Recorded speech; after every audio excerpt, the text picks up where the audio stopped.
வேளாண் சட்டங்கள் குறித்து முழுமையாக தெரியுமா? நான் ஒரு சாதாரண விவசாயிங்க.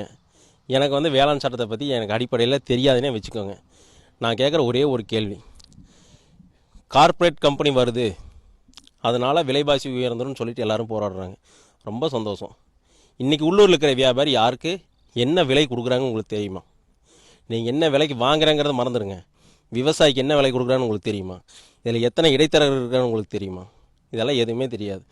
ஆனால் நீங்கள் இன்றைக்கி எதிர்க்கிறது கார்ப்பரேட் கம்பெனியும் இந்த வேளாண் சட்டத்தை மட்டும்தான் எதிர்க்கிறீங்க. இங்கே பிரச்சனை என்னென்னா, 100 ரூபாய்க்கு விற்கிறப்போ ஒரு பொருளோட மார்க்கெட்டிங் எங்களுக்கு பிரச்சனையே இல்லை. எங்கள் தோட்டத்துக்கே எடுத்துகிட்டு போயிடுவாங்க. 1 ரூபாய்க்கு விற்கிறப்போ, ஒரே 1 ரூபாய்க்கு விற்கிறப்போ எங்களால் மார்க்கெட் பண்ண முடியாது. அதோட பிரச்சனை என்னென்னு உங்களுக்கு தெரியுமா? எனக்கு இப்போ 1 ரூபாய்க்கு விற்கிற மாதிரி இருந்ததுன்னா, இன்றைக்கி இருக்கிற வேளாண் சட்டம், நான் ஒரு கம்பெனியோட கான்ட்ராக்ட் போட்டிருந்தேன்னா அவன் என்ன ரேட்டுக்கு விற்றாலும் எங்கிட்ட எடுத்துகிட்டு போவான். போராட்டத்தில் ஏன் நீங்கள் கலந்துக்கவில்லை? அரசியல்வாதிகள் சொல்கிறது எல்லாமே சொல்கிற ஒவ்வொரு வார்த்தையும் corporate corporate corporate corporate corporate. இன்றைக்கி அரசியல்வாதிகள் கிட்டத்தட்ட எல்லாருமே கார்ப்பரேட்டாக தான் இருக்கிறாங்க. இது வரைக்கும் இதில் விவசாயத்தில் கார்ப்பரேட்டே இல்லைன்னு முடிவுக்கு வந்துட்டாங்களான்னு என்னென்னு எனக்கு தெரில. இன்றைக்கி இருக்கிற சொட்டு நீர் பாசனம் கொடுக்குற எல்லா கம்பெனியும் கார்ப்பரேட் தான். விதை பூச்சி மருந்து கொடுக்குற எல்லா கம்பெனியும் கார்ப்பரேட் தான். விவசாயிகளோட வாழ்க்கை தரம் இன்னும் கீழே போகுதுங்கிறதான் நான் நினைக்கிறேன்.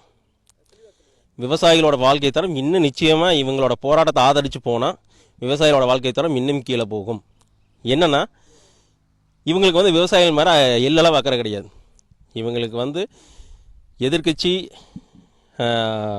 எதிர்கட்சியிலேருந்து எல்லா அவங்களோட கூட்டணி கட்சி எல்லாமே பார்த்துட்டிங்கன்னா, உழைக்கும் மக்களை விட, உணவுப் பொருளை உருவாக்கும் மக்களை விட, அதை உபயோகப்படுத்துகிற மக்கள் மேலே தான் அக்கறை ஜாஸ்தி. ஏன்னா உற்பத்தி பண்ணுறவங்கள விட பயன்படுத்துகிறவங்க தான் ஜாஸ்தியாக இருக்காங்க. உற்பத்தி பண்ணுறவங்களோட ஓட்டை விட பயன்படுத்துகிறவங்களோட ஓட்டு தான் அதிகமாக இருக்குது. உற்பத்தி பண்ணுற எனக்கு தக்காளி ஒரு 50 ரூபாய்க்கு விற்றா தான் எனக்கு லாபம்னா, அந்த 50 ரூபாய்க்கு விற்றுதுன்னா எதிர்கட்சிக்கு பயங்கரமான நட்டம். அந்த தக்காளியோட விலை எப்பவுமே உயரக்கூடாது. கருவேப்பிலையோட விலை எப்பவுமே உயரக்கூடாது. மற்ற காய்கறி, வெண்டைக்காய், பாவக்காய், அவரைக்காய், எந்த காய்கறியோட விலையும் உயரக்கூடாதுங்கிறது தான் அவங்களோட எண்ணம். அதுக்கான போராட்டமாக தான் நான் இதை பார்க்குறேன். இன்றைக்கி இருக்கிற விவசாயிகள் நான் இந்த 6 நாள் விட்டுட்டு போனாவே இந்த தோட்டத்தை திரும்ப நான் ரெனோவேஷன் பண்ணி கொண்டு வரதுக்கு கிட்டத்தட்ட 6 மாதம் ஆகும். வெறும் 6 நாள் என் ஒர்க் பண்ணாமல் விட்டாவே. 6 மாதம் நாங்கள் போராட்டம் பண்ணுறேன்ட்டு வர்றவங்க விவசாயியா இல்லை மற்ற இடைத்தரகர்கள்லாம் எனக்கு தெரியல. விவசாயத்தில் ஏற்கனவே கார்ப்பரேட் தலையீடு இருக்கிறதா? இப்போ விவசாயிகிட்ட கொள்முதல் பண்ணுற கார்ப்பரேட் கம்பெனி கரெக்டாக ஞாபகம் வச்சுருக்காங்க. விவசாயிக்கு மூலப்பொருள் கொடுக்குற கார்ப்பரேட் கம்பெனியை மறந்துடுறாங்க. அதை பற்றி யாருமே பேசுகிறதில்ல.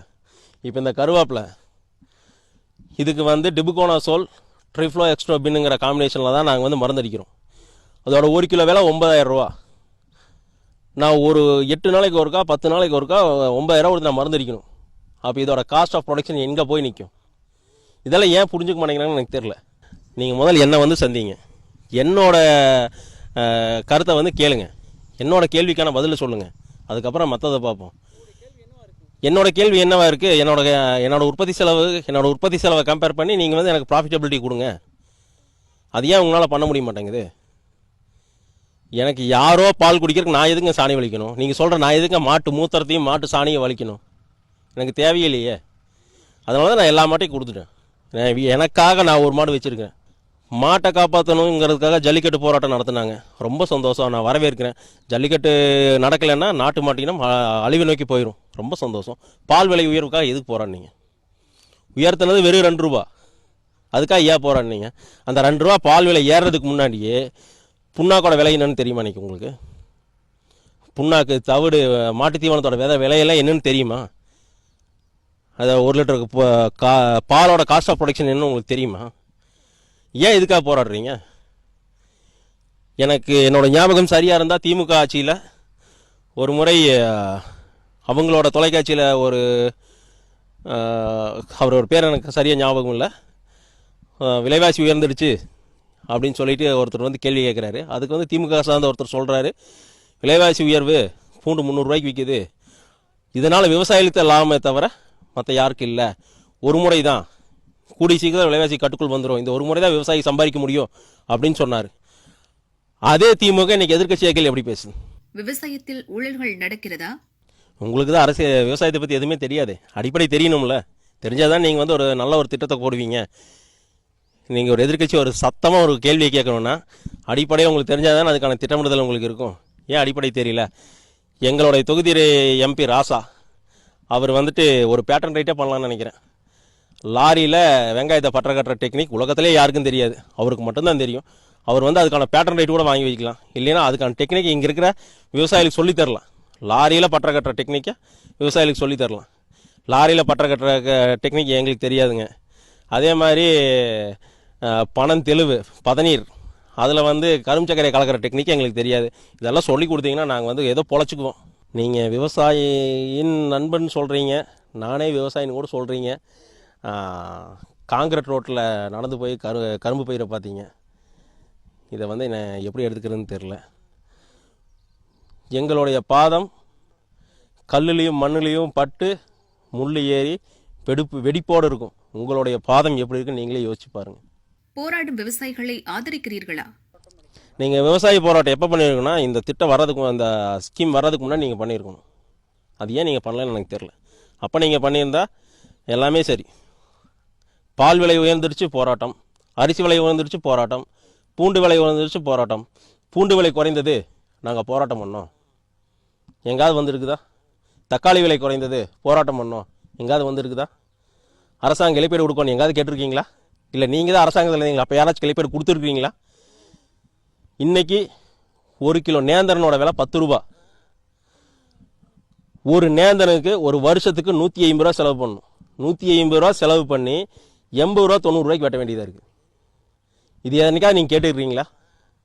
இன்றைக்கி 1 கிலோ நேந்திரனோட விலை கடையில் என்னன்னு தெரியும், என்ன ரேட்டுன்னு தெரியுமா? 35 ரூபாங்க பழம். விவசாயிக்கு வெறும் 9 ரூபா 10 ரூபா. ஏன் இது வந்துட்டு இதெல்லாம் உங்களுக்கு வந்து கண்ணுக்கு தெரியாதா? விவசாயிகள் வந்து பெரும்பாலும் கலந்துக்கிற மாதிரி எனக்கு தெரியலைங்க. ஒரு சிலர் வந்துட்டு நான் வாட்ஸ்அப்பில் ஃபேஸ்புக்கில் பார்க்குறப்போ இயற்கை விவசாயிங்கிற பேரில் நிறைய பேர் பேசுகிறாங்க. ஒரு விவசாயி சொன்னார், உருளைக்கிழங்கு செடிக்கு பாவ தெரியாது, இத்தனை கிராமுக்கு மேலே தான் விளையணும்னு, கார்பரேட் கம்பெனி அப்படி தான் அக்ரிமெண்ட் போடும் அப்படின்னு. எனக்கு எந்த பிரச்சனையும் இல்லைங்க. என்னோடய பிரதான பயிர் தக்காளியும் கருவேப்பிலையும் தான். எனக்கு நிரந்தரமாக ஒரு விலையை கொடுங்க. உங்களுக்கு என்ன கிராமில் வேணுமோ என்னால் ப்ரொடக்டிவிட்டி பண்ண முடியும். அதுக்கான டெக்னிக் எனக்கு தெரியும். ஏக்கருக்கு 100 டன் தக்காளி எடுக்க முடியும். அதுக்கான டெக்னிக் எனக்கு தெரியும். என்கிட்ட வாங்க, நான் ஒரு டெக்னிக் சொல்லித்தரேன். டெக்னிக் தெரியாமல் இன்னொருத்தவங்க வந்து குறை சொல்லாதீங்க. இன்றைக்கி இருக்கிற உள்ளூர் வியாபாரி தரம் அவங்க அந்த 100-150 கிராம் 200 கிராமுக்கு, ஒரு உதாரணத்துக்காக சொல்கிறேன், 200 கிராமுக்கு மேலே இருக்கிற உருளைக்கிழங்கு தான் எடுப்பேன் அப்படின்னு சொன்னால் 200 கிராமுக்குள்ள உருளைக்கிழங்கு ஒரு தரமாக ஒரு ரேட்டுக்கு எடுப்பான். 100க்கு அது ஒரு ரேட்டுக்கு எடுப்பான். பொடி ஒரு ரேட்டுக்கு எடுப்பான். இந்த அடிப்படை புரிதல் ஏன் உங்ககிட்ட இல்லை? கார்பரேட் கம்பெனி மேலேயே பூரா குறையும் சொல்லாதீங்க. உள்ளூர் வியாபாரி என்ன பண்ணுறாங்க? அடுத்த வேளை சாப்பாட்டுக்கு வழி இல்லாமல் ஒரு 2 காய்கறியும், ஒரு அழுகி போன காய்கறியும், ஒரு தெராசையும் வச்சுட்டு உட்கார்ந்தவங்க இன்றைக்கி சில கோடிகளுக்கு அது அதிபதியாகிறாங்க. ஒவ்வொரு நாளும் உணவுப் பொருள் உற்பத்தி பண்ணுற விவசாயியோட நிலைமை என்னன்னு உங்களுக்கு தெரியுமா? அந்த இடைத்தரகர்களோட நிலைமை என்ன, எங்களோட நிலைமை என்ன? அது ஏன் உங்களுக்கு புரிய மாட்டேங்குது? உங்கள் கோரிக்கைகள் என்ன? உற்பத்தி பொருளுக்கு ஏற்ற விலையை கொடுங்க. எனக்கு 1 ரூபாய்க்கு தக்காளி விற்கிறப்ப எனக்கு வந்து தேவை, பையர் தேவை. அந்த பையர் அந்த கான்ட்ராக்ட் கொடுக்குது. எனக்கு 1 ரூபாய்க்கு விற்கிறப்ப எனக்கு பையர் தேவை. அந்த பையர் அந்த கான்ட்ராக்ட் கொடுக்குது. இதை வந்து தயவு செஞ்சு கெடுத்துடாதீங்க. இதை நீங்கள் கெடுத்தீங்க அப்படின்னா நாளைக்கு ஒருவேளை நீங்கள் முதலமைச்சர் நாற்காலியில் உட்காரக்கான வாய்ப்பு கிடைக்கலாம். ஆனால் நிச்சயமாக அடுத்த தலைமுறைக்கு சோறு இல்லாமல் போயிடும். இது வந்துட்டு உணவுப் பொருள் வந்துட்டு எங்களால் மட்டும்தான் உற்பத்தி பண்ண முடியும். ஆனால் அரசியல் யார் வேணாலும் பண்ணலாம்.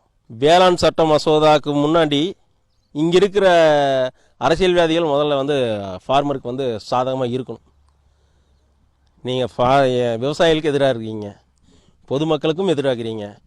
உங்களுடைய நோக்கம் ஓட்டு வங்கி அரசியல் மட்டும்தான் பண்ணிகிட்ருக்கீங்க. என்னுடைய கருத்து என்னென்னா, விவசாயிகளுக்கு 100% இந்த விவசாய மசோதா வந்து பயனளிக்கும் நான் நம்புகிறேன். ஒருவேளை அது பயனளிக்காமையே போகட்டுங்க. இந்த சட்டம் நீங்கள் சொல்கிற மாதிரி மோசமாகவே இருக்கட்டுங்க. இது ஒரு மாற்றமாக கூட பார்க்கலாமே. அது ஏன் நீங்கள் பார்க்க மாட்டேங்கிறீங்க? இதுக்கு முன்னாடி இருக்கிற இடைத்தரகர்கள் எப்படி பண்ணாங்கங்கிறது உங்களுக்கு தெரியாது. உங்களுக்கு தெரிஞ்சாலும் நீங்கள் கம்முன்னு இருக்கிறீங்க. பரவாயில்ல. இன்னும் வரப்போகிற கார்ப்பரேட்டும் இல்லை இந்த விவசாய சட்டமோ விவசாயிகளோட வாழ்க்கை தரத்தை உயர்த்தலையா, இதனால் என்ன சாதக பாதகன்னு அமல்படுத்தினா தானே தெரியும். அமல்படுத்தாமல் என்ன தெரிய போகுது? அப்படி ஒரு வேளை அமல்படுத்தி உண்மையிலேயே விவசாயிகளுக்கு வந்து பெரிய பாதகமாக இருந்ததுன்னா எல்லோரும் உங்களை நோக்கி தான் ஓடி வர போகிறாங்க. அப்போ நீங்கள் ஆட்சி அமைச்சு இந்த சட்டத்தை தூக்குங்க. விவசாயிகளை பகடக்காயாக பயன்படுத்துகிறாங்க அப்படிங்கிறது வந்து 100% உண்மை. இதை யார் பயன்படுத்துகிறாங்கன்னா நிச்சயமே இடைத்தரகர்களாக தான் இருக்கிறாங்க. இந்த போராட்டமே இடைத்தரகர்களை காப்பாற்றணுங்கிறதுக்காக போராட்டம்.